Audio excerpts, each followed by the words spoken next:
चलिए देखिएगा, इसका पास्ट टेंस हो गया, फ्यूचर में जाना इसका आगे। फ्यूचर कर दीजिए, फ्यूचर कर। चलिए देखते हैं understanding the chemical property of acid and base. अभी तक जो हम चीजें देख रहे थे कि टर्मरिक, लिटमस, मिथाइल ऑरेंज, ये सारी क्या है?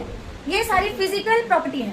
मतलब फिजिकली हम कलर देख के समझ जाएं, उसका टेक्सचर बदल जाए तो समझ जाएं, that is the physical property.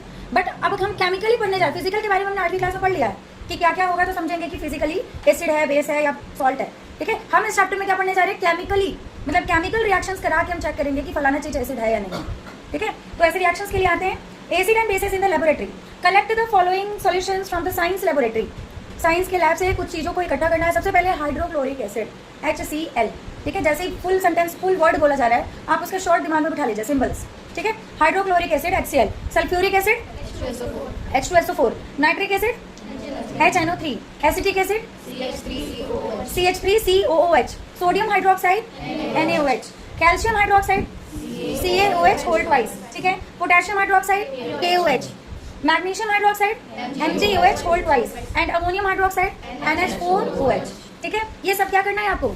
Samples को इकट्ठा करना है लैब से। ऐसे आप दुकान में जाएंगे खरीदना तो नहीं मिलेगा। ठीक है, ये सारी की सारी क्या है? कुछ एसिड्स हैं, कुछ बेस भी हैं, दोनों ही बातें हैं इसमें। Now put a drop of each of the above solution on a watch glass one by one and test with a drop of indicator shown in the table. आपको एक वॉच ग्लास, मतलब एक शीशे का बना हुआ एक छोटा सा स्लैब जैसा होता है, उसके ऊपर आपको एक ड्रॉप इन सारे एसिड्स बेस जो भी है उसको डालना है और एक एक करके ये सारी सैंपल्स के साथ रिएक्ट कराना है। एक तो रेड लिटमस पेपर के साथ उसको इंडिकेट करके चेक करना है, एक उसको ब्लू लिटमस पेपर के साथ इंडिकेट करके चेक करना है। अगर रेड वाला रेड में ही रह गया मतलब फलाना चीज एसिड है, अगर ब्लू में चेंज हो गया मतलब वो चीज बेस है। ठीक है, ब्लू लिटमस अगर ब्लू में ही रह गया तो वो बेस है, ब्लू लिटमस अगर रेड में चेंज हो गया तो पकड़ लिए। अच्छा, आगे फेनोल्फथलीन सॉल्यूशन के साथ और मिथाइल ऑरेंज सॉल्यूशन के साथ रिएक्ट करा के चेक करना है। What change in color did you observe with red litmus, blue litmus, phenolphthalein and methyl orange solution for each of the solutions taken? Tabulate your observation in the table 2.1. 2.1 में ये लिखना है। These indicators tell us whether a substance is acidic or basic by change in color. यहाँ से जो चीजें आएंगी उसका कलर चेंज होएगा, तो हम कलर के बेसिस पर बता सकते हैं कि फलाना चीज एसिड है कि बेस है। लेकिन बता तो कलर के चेंज पे ही रहे हैं ना, मतलब अभी भी केमिकल चेंज तो हमने नहीं कराया, अभी भी ये फिजिकल चेंज ही हो रहा है।